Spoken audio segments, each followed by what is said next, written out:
Hey everybody, welcome to season 2, actual episode 3 of Geek.0. I'm Chris. And I'm Shawn Michael. On this episode, we are going to talk about a little bit more spoiler-filled review of Batman v Superman. That's the first thing we're going to talk about. So if you have not seen Batman v Superman, uh, tune out here in just a little bit. I'll give you a 5 count so you can get away from us. And then come back later in the episode. We will also talk about the awesome new Lego Batman trailer and teaser. And then we will also talk about the Nintendo NX. And then we're probably going to get into at least one or two other things along the way because we like to go off on tangents. First things first, we are going to get into Batman v Superman. So if you have not seen Batman v Superman at this point, first off, I'll tell you, don't let the critics dissuade you from seeing it. It is worth going to see. But we're going to be starting to spoil it in 5, 4, 3, 2, 1. So go away. And we'll see a little bit. So, Shawn, we went and saw Batman v Superman on Friday. We talked Yes. about it last night, but Yep. unfortunately, we had some technical difficulties. And take 1 of actual episode 3 did not record properly. So we're actually on take 2 of episode 3, but yet somehow in the middle of take 1 of episode 3, I came to this epiphany that maybe I didn't like the movie quite as much as I thought I did Yeah. in just talking with you about it. And we've Yeah. we've kind of come to a general consensus that, and I feel, don't let me speak for you here, but I think we're both on a general consensus of it was okay. Yeah. It's worth It, it seeing, but it's not a I great almost like movie. I almost liked it, maybe did like it. There were parts of it I liked, there were parts of it I hated. Exactly. There's Uh, things about the movie I love, and there's things I so really hate. C plus B minus is kind of the grade I would give it, I guess. Yep. And are you kind of in that same area, that same Yes. ballpark, somewhere between 78 and Absolutely. 82%? Yeah. Yeah. Uh, it's somewhere in there, depending on which way the wind blows today. Um, so first off, tell me some stuff that you did not like about Batman v Superman. Let's start off with the negative, and then we'll move into the positive. Okay. So the copious amount of weapon usage by Batman that wasn't some sort of a piece of inventive hardware he's invented, aka Batman's use of firearms. WTF. From assault rifles to pistols to having to use a full on sniper rifle to shoot a dart about 60 meters. A tracking dart, I should say. I Just feel like it was further than 60 meters. so okay, yeah, he was Because on he a was up at wind the tower. top of a crane. It was more Yeah, like a 200-meter kind I of. guess, yeah, you're right. Yeah. But nonetheless, just seeing firearms in Batman's hands just pisses me off, and they did a good Hmm. job of that. Thank you, Zack Snyder, for taking one of the tenets of Batman's belief system and flipping it on its head for your cinematic value. So that's fantastic. Um, and then this is my big harp, and I know you've heard it before, but the entire movie, because of, and this is either a studio thing or a Zack Snyder thing, and I don't know who to hold accountable. I want to hold both of them accountable. While the studio, ultimately makes the calls, Snyder's in charge of helming this thing, and Yeah, he's directors have one of. walked away before or put their foot down and made studios back off a little bit. Here's the deal. Between the two of them, they turned this entire movie into some sort of a mishmash, like almost like uh, just a mixed jumble advertising campaign. It felt like the Super Bowl commercials, okay, of future Warner slash DC comic book movies. There were far too many moments in the movie where they were pushing really hard. Hey, don't forget, guys, we have other superhero movies coming out. They've got the computers showing the videos where they just linger on and show completely unnecessary lengths of footage showing each of these separate superheroes, so you're aware that these are going to be in the within the universe. You know what I mean? or within the multiverse that they're going to be discussing these making new movies. Um, there's just and then some of the really forced dialogue at the end, and it was the only dialogue from Ben Affleck in the movie that I didn't like at the very end when he's telling Wonder Woman that he felt like they needed to be prepared and get everyone together. So I just here's my I thought about it today and I was trying to put it into words to put it in simple terms. I feel like Warner Brothers and DC feel like they're behind the eight ball because Marvel has had such a head start and they're trying too hard to be Marvel. They're chewing too hard to get where Marvel's at all at once. And I See now, understand I understand some of why. It's so forced. I would almost say that they're trying to be the anti-Marvel, like an anti-hero. Like they're trying to do the right thing, but in completely the wrong way. Okay, Like how the I can buy Punisher that. is an anti-hero. Yep, I can buy that. Uh, because Marvel, and that's what a lot of the critics have said is Marvel has joy in their movies. Marvel has jokes. Marvel has quips. Marvel has Robert Downey Jr. Um, but on that same token, if you go back and look, DC has said from the get-go, we are going to take the source material serious. This is not going to be Marvel. And I'll be honest with you, if they had turned Ben Affleck, who's a pretty funny guy in his own right, but if they had taken Ben Affleck and turned Bruce Wayne into a Robert Downey Jr. Tony Stark type Oh yeah, character, it would have been completely off character. yeah. So, Let me say to go along I with get you. where everybody's going, but I wasn't looking for character development and right. plot to be marvelly.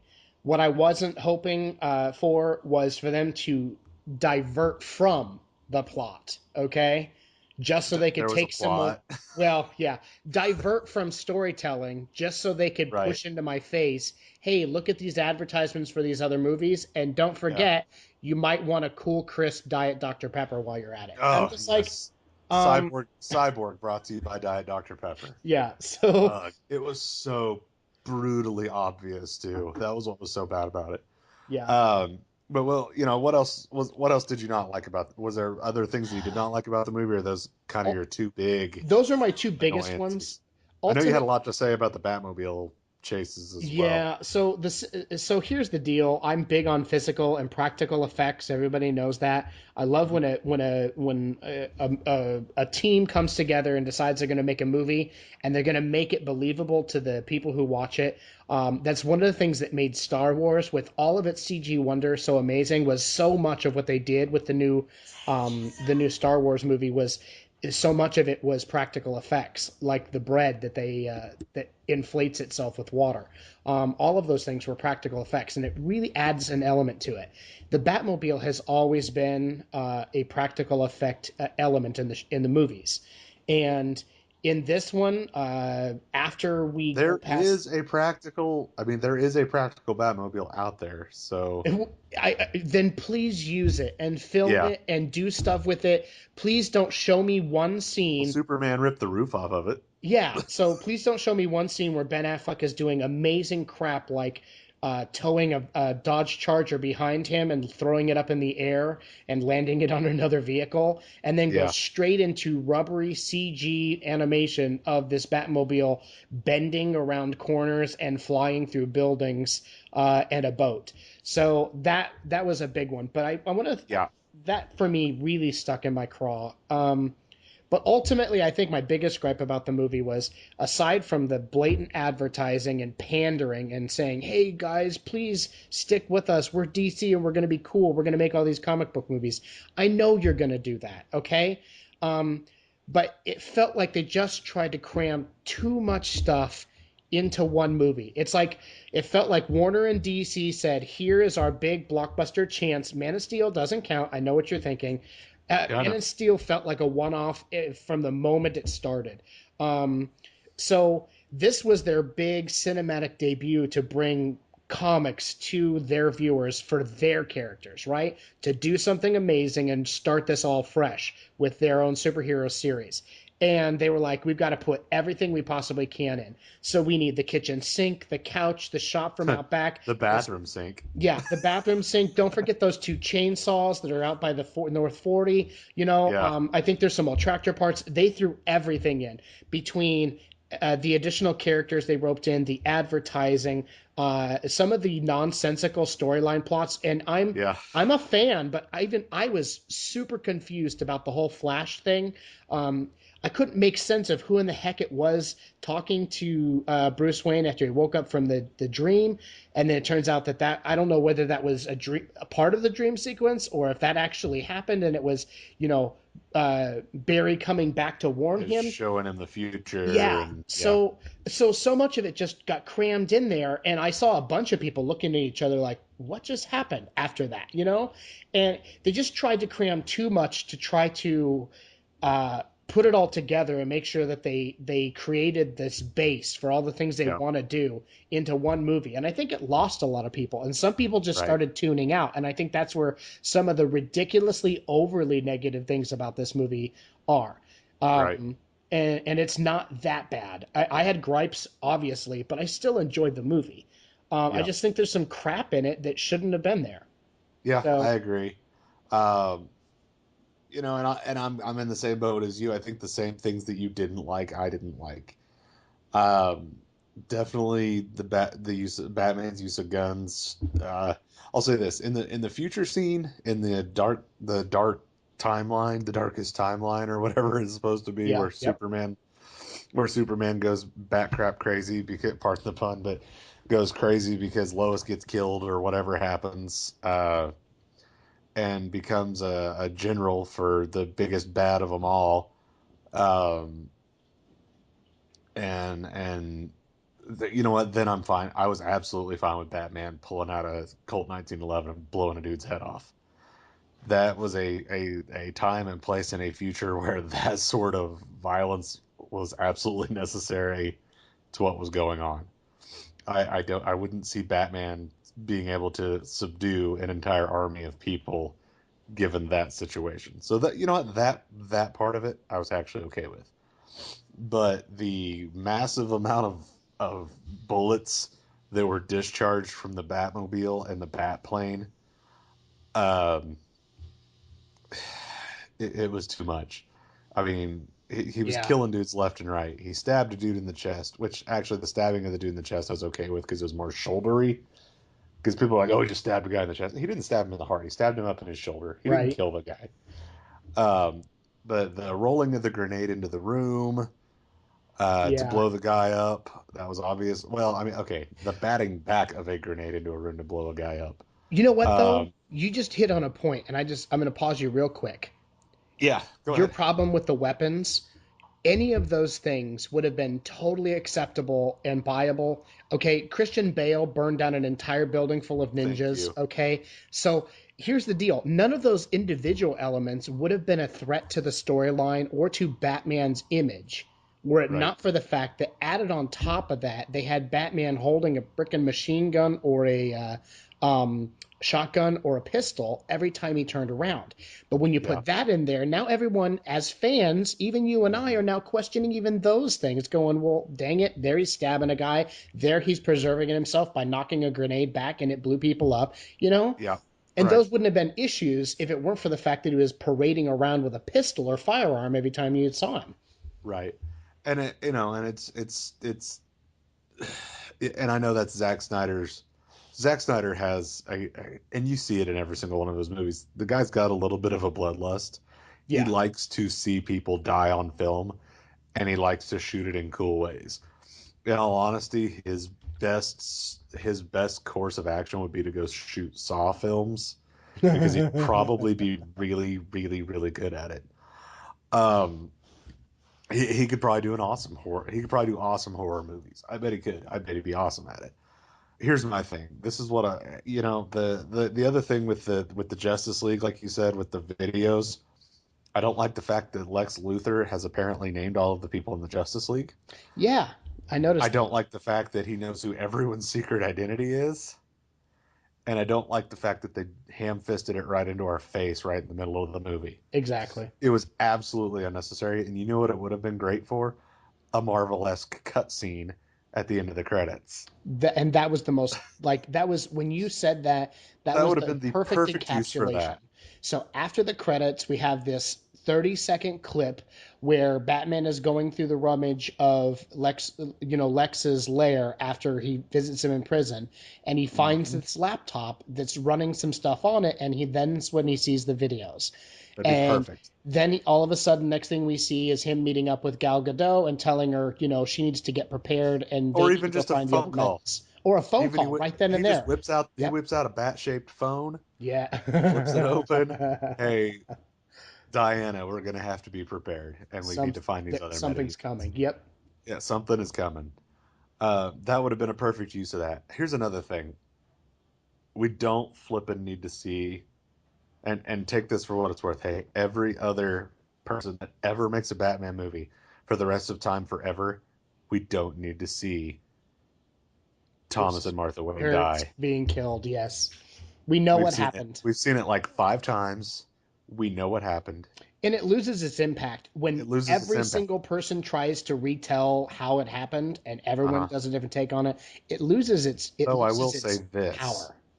It was about as pretty of a way of that being shot as I'd ever seen.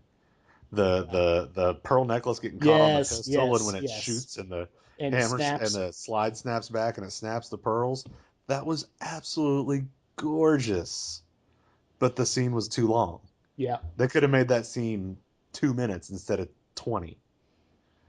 It's like everything just either drug on too long or wasn't explained enough. The Well, the since you pacing was just off in the movie, Yep. and it and I so what? Okay, so Hold on. here we are being all negative. Since you started on something Yeah, good, let's talk about the good things. yeah, the good things. So we know it was too long. We know it was crammed with too much Yeah, stuff. We know there was advertising ham-fisted in our face, and Batman was using weapons like crazy, man. So, right. um, some of the things that I loved, and I want to just start with this since you already mentioned it. Yeah, This movie is, as the rest of it was, Zack Snyder. This was typical Zack Snyder. This movie is gorgeous. that Like dude knows how it to is frame a so shot beautiful. It reminds me of 300. And that was and just Sucker Punch and Sucker Punch. Oh my God, all of yes, them. yes, Yeah. such beautiful. The guy Here, has a way of working a camera that just makes you weep. Um, and this movie is beautiful. here's what I And want to have happen here yeah, because I agree with you that Zack Snyder knows how to shoot a beautiful movie.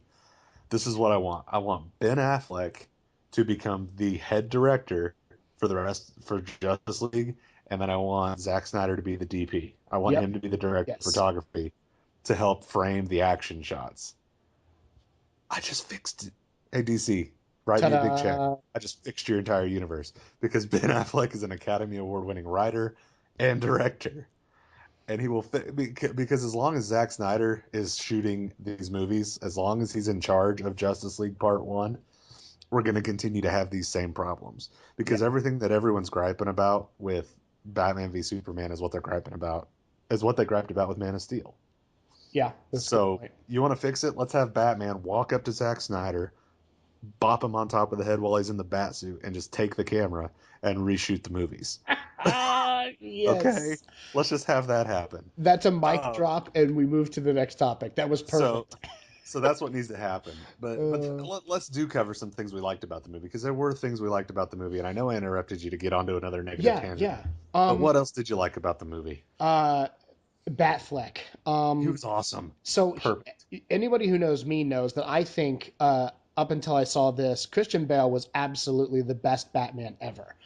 He smoked Keaton, and I'm not even going to bring the others up because they're not worth mentioning. The fact Uh, they of let Val course. Kilmer put on a bat suit offends me. I think Um, he was better than Clooney though. yeah, he was actually. I So actually I like Kilmer better than Keaton. but I when you said it. start when you start putting these guys in the suit and you start picturing their portrayals, you can only look at it from one side. Keaton made a fairly interesting '80s He was a good Batman. Wayne. Yeah, Yeah. interesting. 80s Wayne, he was a good Yeah. Batman, but what made Ben Affleck so amazing is he's at the age now, okay?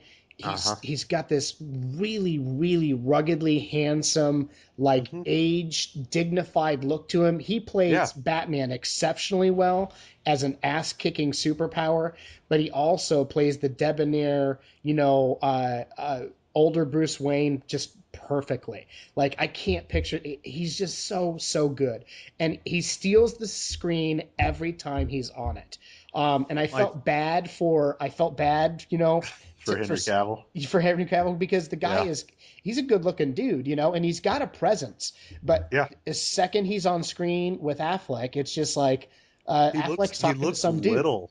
He He looks does. little next to Affleck. Yeah, Affleck and is hulkingly huge in this movie. so the internet went crazy on the Twitter sphere and on Facebook when they started showing the scenes from Arrow with Stephen Amell with Uh-huh. shirtless doing a salmon ladder.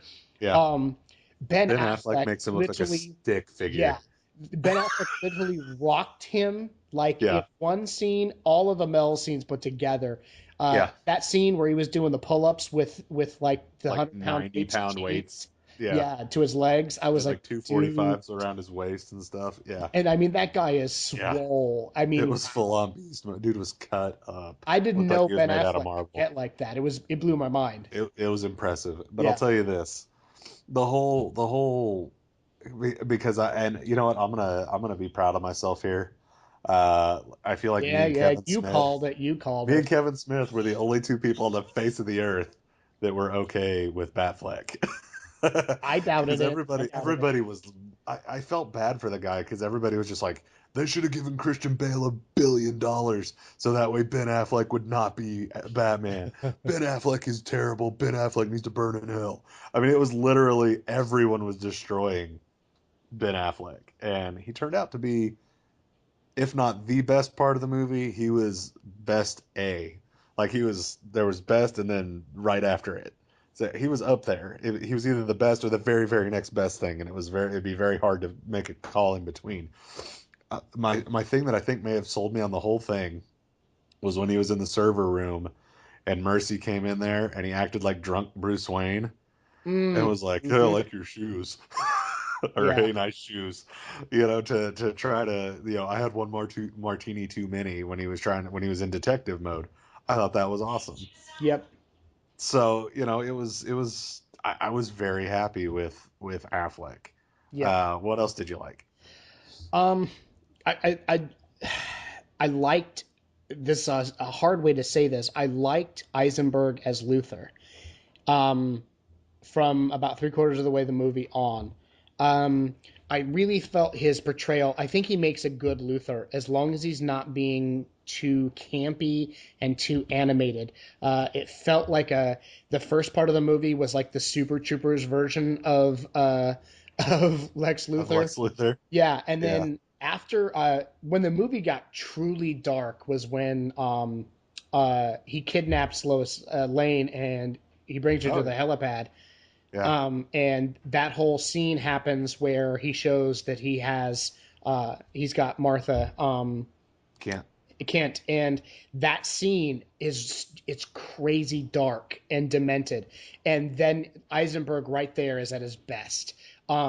Because it shows that while he's been acting like some loopy, spastic, like semi-neurotic spaz for the previous part of the movie, who is like the jokester who knows more than everybody else, but you can't figure out if he's crazy or he is maniacal.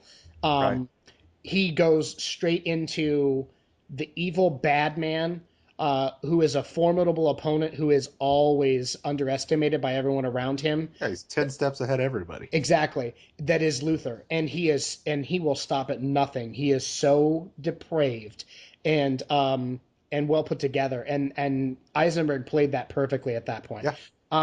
If I could have seen that Luther through the whole movie, I would have been ecstatic. But I did Yeah. like Eisenberg as Luther, even though there was that, that campyish, I should say, goofiness to him in the first part of the movie.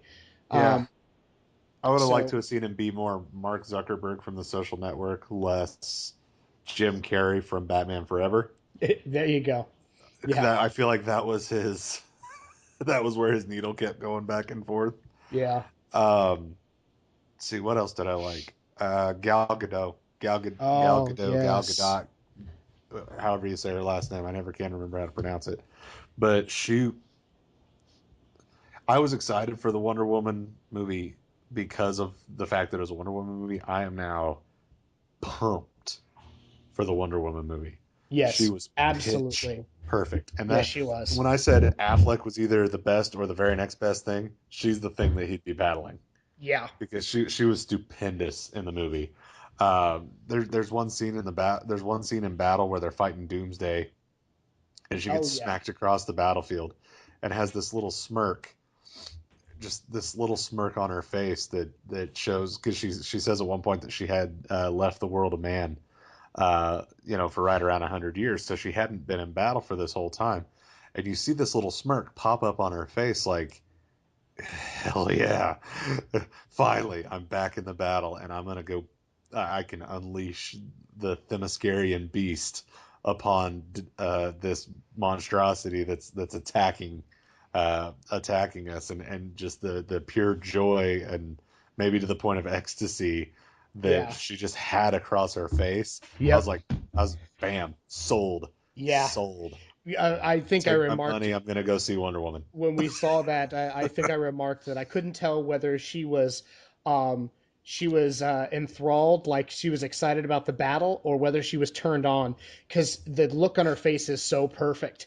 She was Um, awesome. she got backhanded by a beast, and she was like, "Oh yeah, this is happening," and it was just That's great. on.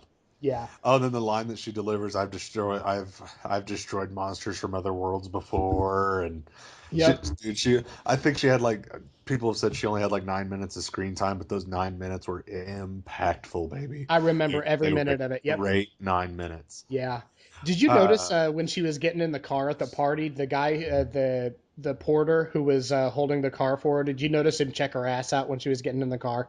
I did not, but that's Yeah. really fun. Uh, and I thought Jeremy Irons was also really good as Alfred. I Yeah. liked his turn. I think I may have liked him better than Michael Caine and a ruby the size of a tangerine. You know that whole thing. From as much as I liked the gentleman's gentleman portrayal that Michael Caine gave it, the the bad MFer tech guru slash wisecracking backup for Batman that Jeremy Irons put in the role was awesome. Yeah, I I think thought I it love was really good. the portrayal. I like the way Alfred was written in this movie Yeah, a lot. yeah. Everyone who knows me again, I love Jeremy Irons. That guy can do no wrong for me. Um, and seeing him portray the more grizzled, like the post gentleman, like you mentioned, we're at a point in Batman's life where there's not a lot lot I mean, of Wayne Manor has burnt to the ground. exactly. I There's mean, not a lot of pretense. I it's mean, not. he's There's no moved. pretense anymore. Yeah, he's It moved is what it on. is. Bruce Wayne only exists in the public figure outside of when he disappears from press events. No one knows Bruce where Wayne he is the is. mask. Exactly. And Yeah, I love how they portrayed that, where he's actually living in the Bat Layer, which, by the way, the Bat Layer is one of the coolest things I've ever seen. yeah, it was pretty Uh, sweet. it just looks sweet. But seeing Alfred now be more than just moral support, but he's his conscience, right? Uh And huh. in addition, I mean, he is without Alfred in this context, Batman would be in serious doo doo. So Yep. I mean, he repairs all of his gear. He helps fabricate. He helps plot out and plan his missions. He's Overwatch through the whole thing. It's fantastic, and I thought Alfred was one of my favorite parts of the movie, Yeah. and to have Jeremy Irons in that seat through the whole process was amazing. Great Well, that's casting. the one thing. That's the one thing I can say about Snyder is the dude he knows how to shoot and he knows how to cast. Yeah, yeah, He does know how to find the right people for the right roles. Now, if he could just give the right things to put in their mouth, yeah, exactly. the dude would be golden. So you know, we liked the movie. Yep. We already said it's a C plus B minus. Yes. It doesn't deserve all the vitriol and hate that it's getting online. Not by far. The fact that it's at like a 27 or whatever it is on Rotten Tomatoes, I feel is unjustified. Um, Here's the deal. Because I'll be honest with you, I feel like The Dark Knight Rises fell off the rails just as much as this movie did. Oh yeah, If yeah, yes. The The Dark third Knight one, yeah, Rises, not The yeah, Dark Knight, the third one yeah. in the trilogy, the I was third gonna one in the say Nolan you're gonna verse. about talk my, you're gonna attack That my favorite trilogy. the one with Bane, you know, when Gotham is in ashes, you have my permission to die, which is a great line, but it's delivered through that big voice that he has, where you can barely understand what he's saying. I felt like Knight Rises fell off the rails just as much as this movie did, but it was almost like, well, the first two were pretty cool, so we'll give Chris Nolan the benefit of the doubt. Yeah, And since if Chris Nolan had shot this exact movie, it would not be getting the amount of hate that it's getting. A lot of it's coming from the fact that it's Zack Snyder. right. So, it is what it is. It's a fun movie to go see. It is not a Yep. film. It is not an artistic No. piece. It is not Citizen Kane, but it's not Batman and Robin either. There's no nipples on the bat suit. There's no Alicia Silverstone as Batgirl. Exactly. All that. There's no rockets blowing up in the sky for Batman and Robin to ride down like surfboards so they can get it to another Mr. Freeze pun in Neon Gotham. So, it is worth going to see, and it is not. It is taking too much flack for what it is. Yes. So, but one thing that has been universally loved that came from before Batman v Superman was the teaser for Lego Batman starring Will Arnett, So who, awesome. if you ask me, Lego Batman was the best part of the Lego movie. So now they're going to make it. So if you're looking for joy and happiness and jokes with your Batman, here you go, ladies and gentlemen. Will Arnett is going to bring it to you because there were jokes in the trailer. What have I told you, Alfred? ABR, always be recording. So, Yeah. it's there you go. He's busting out dance moves, he's rapping, he's beatboxing. If you want fun, happy-go-lucky Batman, here you go, everybody. Here's your fun, happy-go-lucky Batman. Yeah. Will Arnett is just amazing, and I'd wager to say that I almost like Lego Batman Will Arnett better than I like Batfleck. If I had to pick an Mhm. alternative, and that's just because he's so damn fun. He takes a character Yeah, who's so tormented and serious, and he doesn't turn him into a caricature, which is right. it's a really, that's a It's a fine fine line. line. Yeah, it And is. so to be able to make him funny like that, but still make him real serious Right. and enjoy it is amazing. And the trailers will crack you up. If you do not laugh at either one of these Lego Batman Dude, trailers, when he roundhouse kicks Alfred into the freaking into the piano, piano, I told you yeah. not to sneak up on me like that. I mean, it's like it's amazing. He just and he's got like a Hugh Hefner smoking jacket on, but he's still got the bat cowl on. So he's only like Bruce Wayne from the neck down. He's still Batman up. Yeah, exactly. It's Yeah. just, it's just absolutely ridiculous, and it's funny and it's cute. I can't wait to see it. Yeah, I'm definitely looking forward to it. That's a theater goer for sure. Yeah. So, So speaking of movie franchises from games that are getting reboots and things along those lines, one of the things I forgot to mention that we were going to talk about is there's a rumor that just kind of oh, entered into the geekosphere in the last few days that Daisy Ridley, Rey from Star Wars Episode 7, The Force Awakens, the massive phenomenon that has been going on, may be cast as the new Lara Croft Tomb Raider, taking over for one Angelina Jolie. What are your and thoughts? oh man, this couldn't be a better casting if we tried.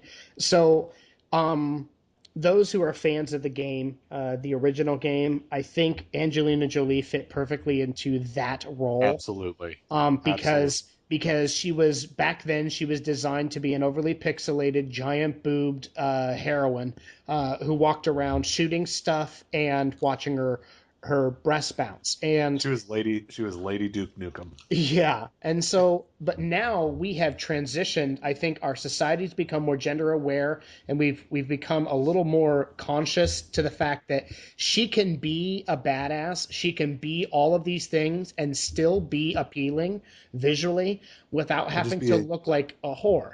And I'm not saying that Ooh, Angelina Jolie ooh, did. That's a bad word. ooh. Without a without uber objectifying her, okay? So she doesn't need to have a triple D rack in the tightest shirt possible and Daisy Dukes that are crawling up her butt, okay? There you To go. to be appealing.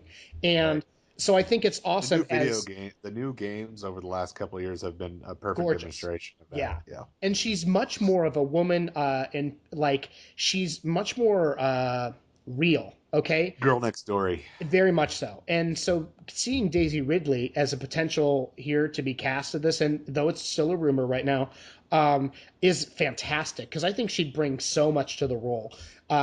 She's got the ability to play, the take no crap kind of girl, but she's also got that vulnerability to her. Oh, this That's would be exactly what I awesome. was gonna say. Yeah. Yeah. And here's one big thing. She's actually British. Yeah, exactly. What?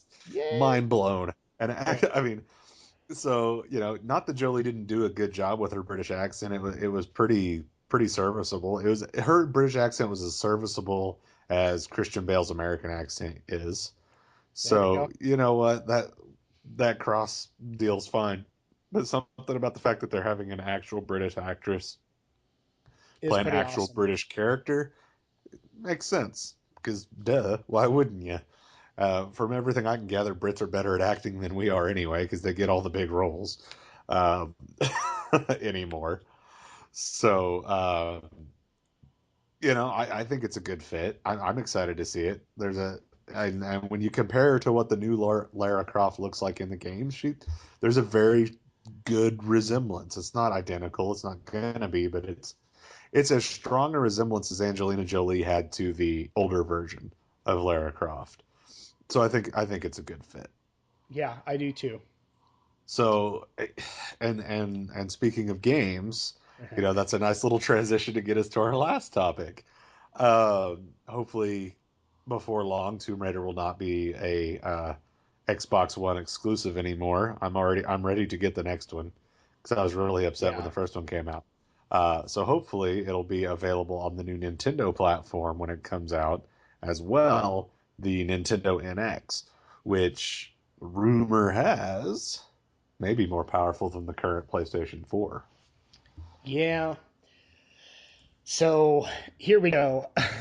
As the rumor mills go, this thing is been digging into hype for a while, and there's a bunch of reasons for that. Nintendo hasn't released a serviceable console for years.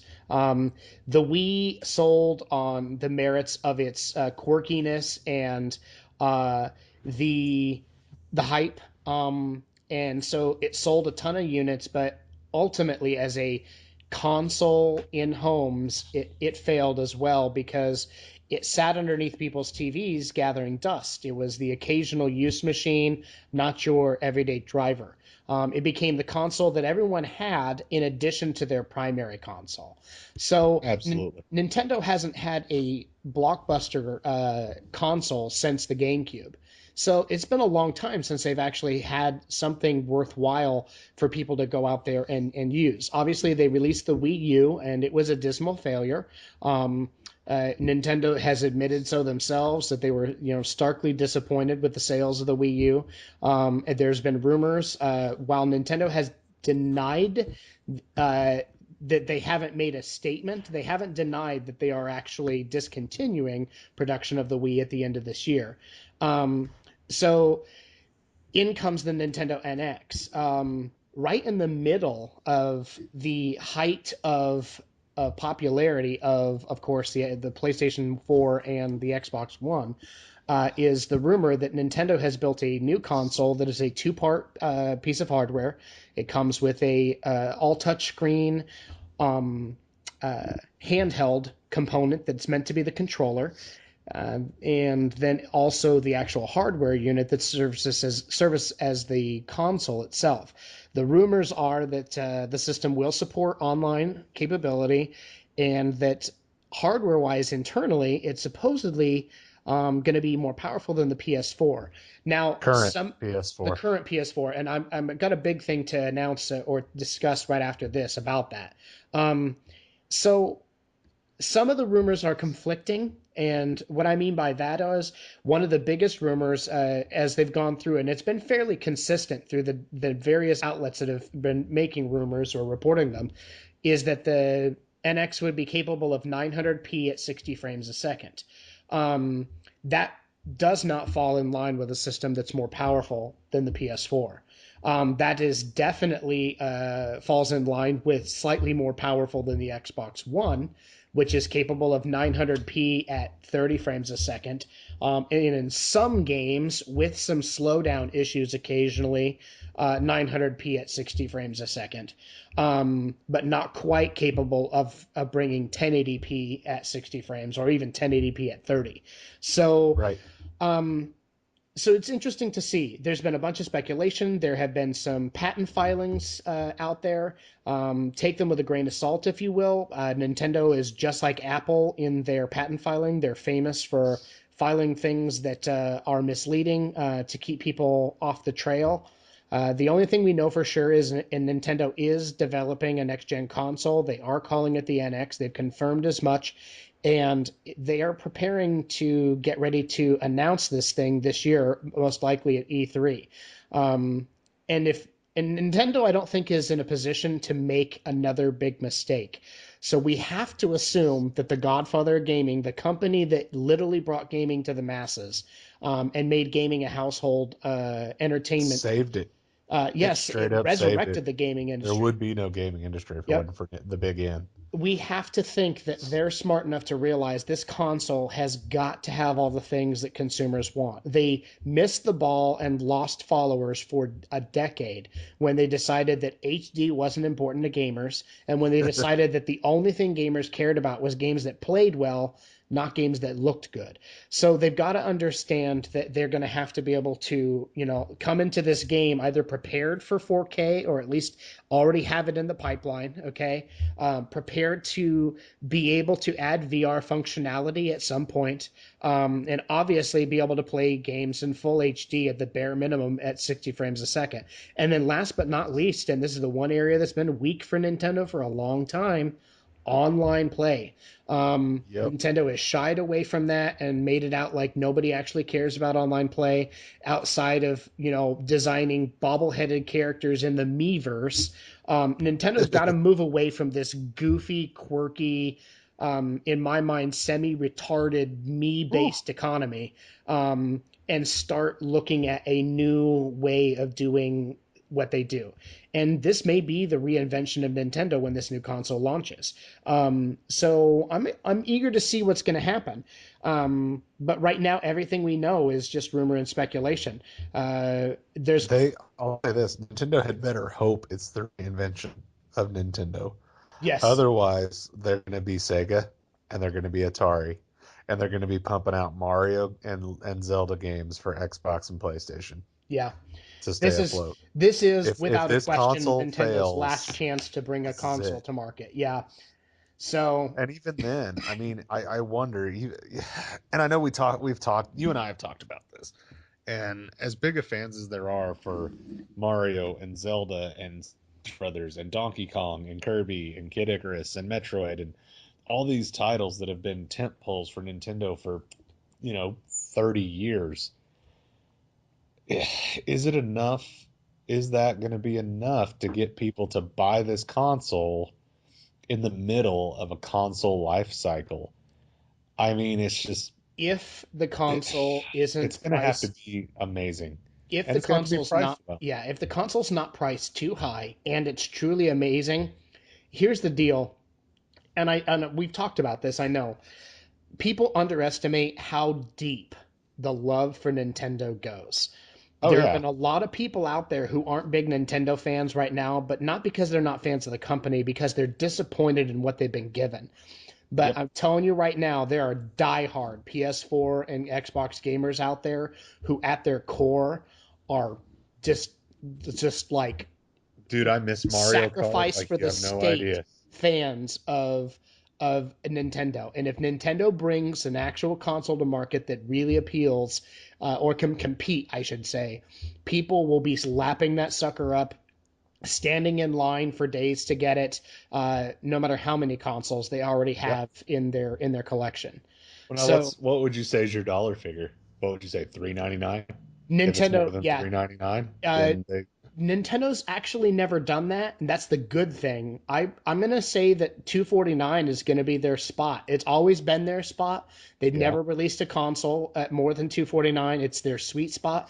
But But boy, here's the they're having deal. to put an awful lot of power into this I was gonna hardware. say, and here's the deal. In order for them to compete, though, they're gonna have to put some hardware in, and they can't break even at a 249 price point. Heck no. So I'm gonna say that maybe 349 for the NX may be the new point. But I don't think people are gonna, unless it's, I'm like I said, it's unless it blows people's minds. I don't think they're gonna be able to justify more than that, especially not as you mentioned in the middle In the of middle of a hardware cycle. Yep. yeah, and that's what's really got me concerned is the timing. I love the idea of a Nintendo. Like I said, I miss Donkey Kong Country. I miss Yeah. Mario. I miss Smash Brothers. I miss Mario Kart. I miss Mario Kart like crazy. Um, and it just isn't. It's just not. I I don't know how I feel about it. I want Nintendo to do well, but on the same token, I almost want Nintendo to fail because I'd rather just have those Nintendo titles on my PlayStation. Yeah, You know what I mean? I You get think what I'm saying? I do. I understand what you're saying. I think what makes those experiences magical is more than just the game, though. It's Right. because they've always been built around Nintendo's control schemes and their Yep. setups. Nobody does Nintendo better than Nintendo. And I honestly think even if they made another magical Zelda game or a magical Mario game, it wouldn't be the same experience on another console as it would be on a Nintendo console. I Right. really want to see the NX, and I'm a diehard Sony fan, okay? Who Right. is literally the arch enemy of Sony, going back to the Super Nintendo days when the two of them got into it over the CD based drive for the Super Nintendo. I'm a Because it diehard was going to Sony be fan. the Nintendo PlayStation. It was, well, yes, it People was. forget Yep. that. Yeah, the Nintendo CD, this Nintendo PlayStation. And so, even as a diehard PlayStation fan, I really want to see Nintendo bring a killer system to market that just knocks it out of the park. Because when they do, it pushes everyone to be more competitive. It pushes Sony to innovate, it pushes Absolutely. Microsoft to innovate, and it puts Nintendo back in that hungry mode. Right now, they're in defeated mode. They're fighting for survival right now. If they can release a killer hardware piece, a killer console, it gets them hungry again. Right. And I All want right. to see that. I want to see that market. Yeah. But speaking of consoles, and this is something that's really big, and you made a point here. You said back a minute ago the current PlayStation 4. Yeah. So there's been talk and rumors, and this is more than a rumor because the Wall Street Journal reported on this with a very serious article 2 weeks ago that Sony is developing a more powerful PlayStation 4. So this unit is supposed to be graphically far more powerful than the original PlayStation 4, with some added benefits. It's going to be able to stream 4K, and it's supposed to have some capability to upscale games to 4K. But there's been That's speculation very about whether or interesting. not that it was going to be able to do that. Well, NeoGAF, which is the ultimate, it's like the Reddit of video games. Um, a poster on NeoGAF whose sources have been verified by the NeoGAF staff has posted an article from a meeting that occurred yesterday that he was in regarding the PlayStation 4.5 or the PlayStation 4K. Which Um, I called that one. yeah. So what we have been told is it absolutely will not be called the PlayStation 4.5. We both think if they don't go with PlayStation 4K, it would be the most retarded decision in the history of marketing. Pretty Um, much. so here's what we're looking at. And a lot of this, unfortunately, if this turns out to be true, now keep in mind this is all still rumor, okay? But it comes from a fairly reliable source who has a history of being very factual about the things they say. That having been said, Uh, if this all ends up being true, it's going to split the user community for PlayStation owners down the middle. People are Yep. going to be either pissed as hell or elated. The people who bought in I'm the very first part of the PlayStation his life cycle are probably going to be pretty yeah, ticked. yeah, I'm in column A. So here's the deal. Here's what we're looking at. $399 price point, okay, for a new console. There is a potential for a $499 console that has a far better CPU in it. That is still on speculation right now. What is not on speculation is that the GPU in this system is supposed to be twice as powerful as the current PS4. So the GPU will be twice as powerful, more energy efficient. There's no confirmation as to whether or not it's running at a higher clock speed. Um, However, it'll have a 4K Blu-ray player. Upscaling of the games that are not in native 4K will be upscalable. And there will be some sort of like the Sony Playroom on the current PlayStation 4. There'll be some sort of a VR lounge and a media player app that players can go in and experience VR content directly on the system, built in natively. For those of the who have a PlayStation VR headset, obviously. Um, it was stated that there were no room for interpretation. The developers have already have development kits for the PS4K, so they're already out there in the wild, and making some of the games will directly challenge their targets and take advantage of the higher specs. So here's the deal: there's a lot of corporate speak in the rest of this. They also said though that they wanted to make it very clear that current games would not get any performance upgrades by being played on the new system. So there wouldn't be any benefits to like improved performance of other than upscaled visuals. It's possible, but doubtful, with the exception of a handful of games. But here's where some of the interesting stuff came in. They did officially, apparently in the meeting, announce several games for the PlayStation VR, one of which is Eve Valkyrie. If you don't know what Eve is, you are probably not a gamer, or you probably haven't done much PC gaming in the last decade and a half. Eve is a persistent online community. It's a warship, spaceship, economy based game where it's every man for themselves. You can spend a great deal of money and time building up a ship, and some guy with a raider ship could come by and blow your defenses up, completely raid your ship, strip it for parts, and leave you for dead. So it's an amazingly massive environment, and it's an extremely popular game. Not as much in the States, but around the rest of the world, it has a massive following. So that's a big announcement. A new game called Robinson, and then a GT Sport game. And then two titles that were confirmed for the PS4K were a game called Deep Down, which was a previously canceled project, and then God of War 4. Mm, So, um, God of War uh, 4K, I bet. yeah, yeah, especially since it's being developed specifically for this unit. So here's the deal. Once again, though the source is a very reliable one, all of this is speculation. We have no confirmation from Sony yet. We probably won't get confirmation until E3 this year. But it's been made clear from all the reports, including the Wall Street Journal, that this console is set to be released just prior to the PlayStation VR headset, So this thing's going to release in September September. 30th. So we're looking at a September 30th launch for this thing right before the launch of the PlayStation VR. So, if this stuff is true, like I said, it's going to split gamers down the middle. There are going to be people who think it's the coolest thing ever, and then there's going to be other people who are absolutely furious. There's also going to be people who are going to say so much for the argument that PC gaming is so much more expensive. Because Hmm. here we have a console that's 3.5 years into its life cycle that's just received a major upgrade. Now, Yep. curious thing is, with this much of a power upgrade, with this much significant change, I'm so shocked as to why this isn't just a PlayStation 5.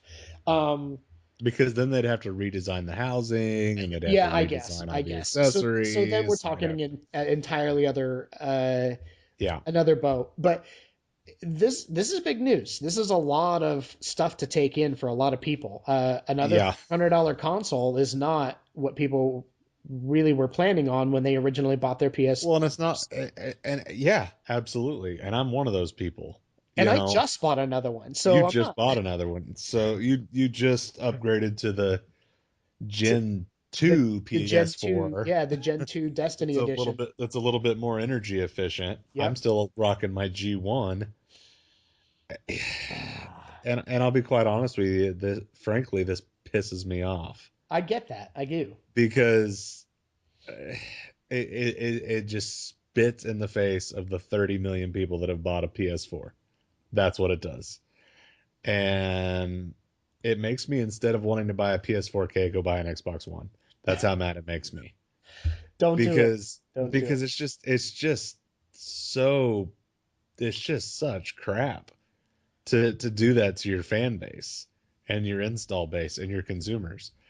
Because my question is, and they swear up and down that you're going to be able to run the PSVR on the current PlayStation 4, and you probably will be for about 6 months until they start pushing out games that will only run on the PS4K because it has the Yeah. graphic power to run those games. So you're going to be sitting here going, well, really wanted to play that new Battlefront, but I don't have $500 to go spend on a new PlayStation. And Man, I that's where this really starts wanted to to play the new Madden, but I don't exactly. have the money to go buy this. That's where And it to gets me, that's starts to get just sketchy wrong. It's because wrong. I get it. I get it. They said that the dev kits have already gone out and the developers have them in their hands right now, and they are already making games that directly target and take advantage of the higher specs. Meaning, these new games are actually being designed with the new console in mind. So they'll work on the current PS4, but with considerable sacrifices made to performance because they aren't taking advantage of the full coding available in the game. Hmm. And that current games, obviously, won't receive any performance upgrades by being played on the newer Which that's system fine. unless they get patches or, Those were from the designed to be developers. played on the current console, so that's fine. I just I knew you were going to be pissed. I knew you it were going to. really ticks me off because it's not, as someone that works in a customer service based business, Yeah. it's wrong. It is just it's spitting in the face of your customer. And this is When actually an the part of it. anticipated life cycle of a console is between 7 and 10 years, Yeah. and we're only halfway through that console life cycle to just go, hey, we're going to push this thing out because VR. Yeah. Because that, don't kid yourself, everybody. They're doing this because of VR. They have no other reason to No. do this. If it weren't for the VR launch, there wouldn't be a logical reason for them to make such a significant hardware Yep. change. And here's another kicker. There had been speculation running around when this first announced, this first rumor first reared its head, that there might be some sort of a trade-in program It or some shocked sort of me if that a, actually happened. a rebate program. The current posting from this guy also states that in the meeting that there was direct discussion about that and that there currently is no plan for any type of a trade-in program. Exactly. So here's where the Because why here's would there be? well, of course. So here's where the money issue starts to be really, really a bad thing. Um, where this is going to piss people off is they're pricing it right at 399. And I Yep. know this is bear with me, this is going to sound terrible, but putting it at that cheap of a price screws people even more because Yep. if it was 499, okay, it makes it a significantly more costly system. So somebody who hasn't invested in a PS4 right now might not be quite ready to move into something at that price, which Oh, means users like myself or you or any other PS4 current owner could sell their existing system for a decent value and to pay the $200, difference. probably 200 to two hundred and Correct. fifty And then pay dollars. the difference for the upgrade, okay? Like you Mm-hmm. were paying to upgrade your system. And you'd be just fine. But if they Yep. launch this thing at 399, the value of your system goes to butkus. Yep. Because everybody else that's out there would be like, why am I going to pay 250 for yours when for $100 more or $150 more I can get the new more powerful system? You Yep. literally just get screwed out of any value that might be trade wise or secondary market wise for your existing system so that you can move up to this new one by Yep. pricing it at the same price. And so uh, I'm I'm ticked about it too, though I'm excited to see what the plan is for this. I've got to think there has to come someplace if they don't want to alienate their customers or have people like you just mentioned selling off their systems and just being like, I'm out. There's got to be some sort of give and take here. There's got to be something they work out somehow. I just Hmm. launching 3 years in, okay, with a Because if it gets to September 2017 and there's games that are coming out that I can't play on my current console, oh yeah, yeah. they they will there's a very good chance that they will lose a Sony supporter. And I've been banging the Sony drum and making fun of Xbox for a long time. And Xbox will get a new customer Yeah. because that is just I Well, hold on. If you're going to do that, it wait, bothers because me a they're making lot. a new console too. Oh, I'm sure they are. So Microsoft has announced that they are in the process. Phil Spector has talked on a number of interviews that they are, and actually this happened before Sony made their announcement, that they are looking at retooling the current Xbox for a series of upgrades.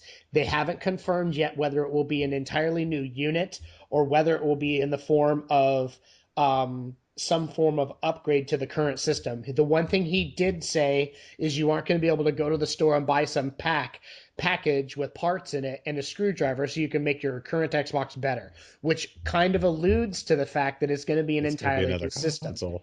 Oh yeah. So yeah, so if you're gonna But on switch here's the sides, thing wait. on Xbox point on Xbox, I actually am not as upset with Xbox doing this as I am Sony because Xbox is getting their butt handed to them in this generation. They need a So reason to, Sony actually or not Sony, Microsoft actually needs to do something drastic just to to try catch to up, catch just to Sony. catch up. Yeah.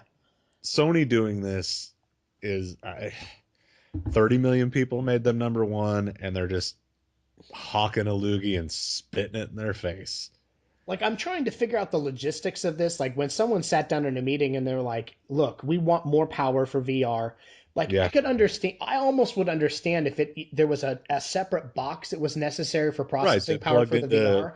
That So plugged into the USB ports or something. yeah, and they're like, look, if you want to really take advantage of the full power of VR, here's this extra $150 box you're going to need. We understand it'll work without it, but honestly, you really are going to need this for the best experience.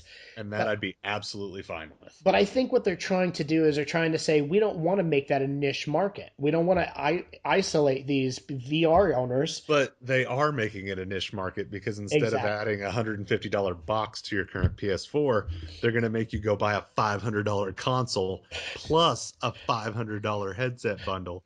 So you're going to have to spend 1,000 freaking dollars to do this.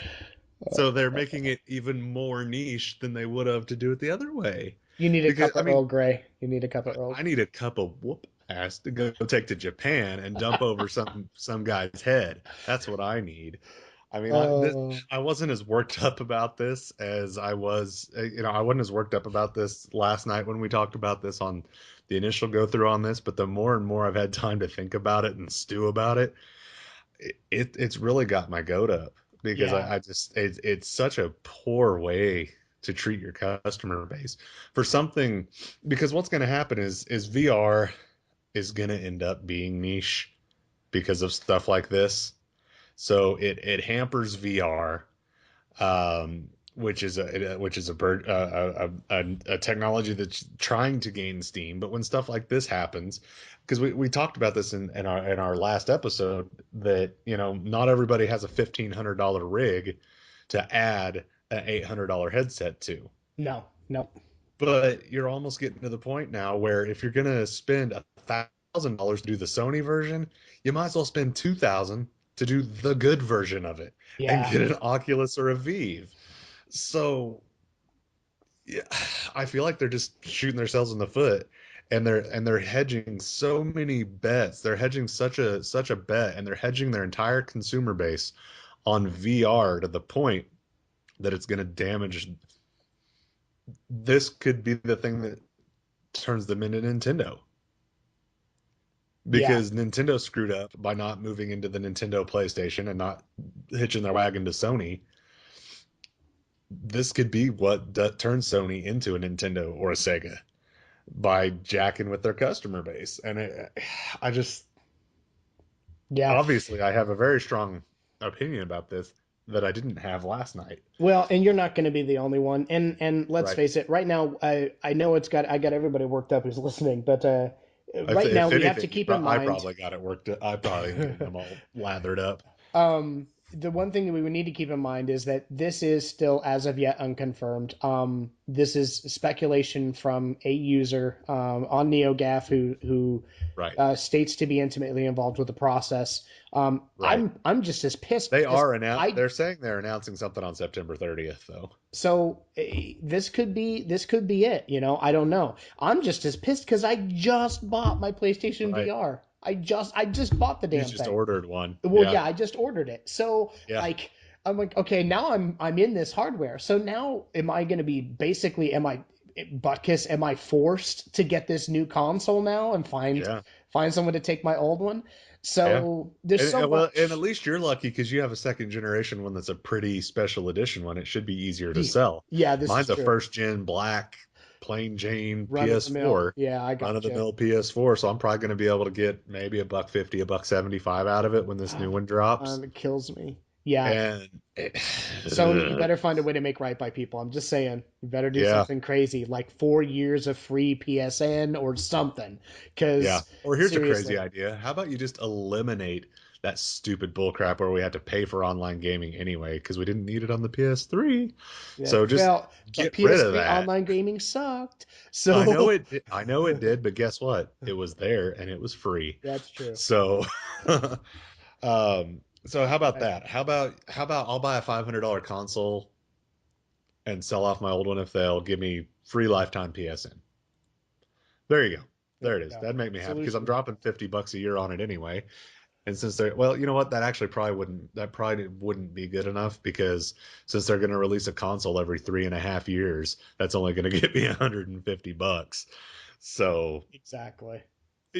uh, Well, now obviously I'm in a lather about this. yeah. I'm Now that I got you and everyone else worked up, we're rounding down time wise. yeah. I did want to make one statement. I actually built a really powerful system for a customer, and I had to go over to his house today. He had some questions about playing the Division on it, and um, uh, the Division on PC is so disgustingly gorgeous. I can't even describe to you.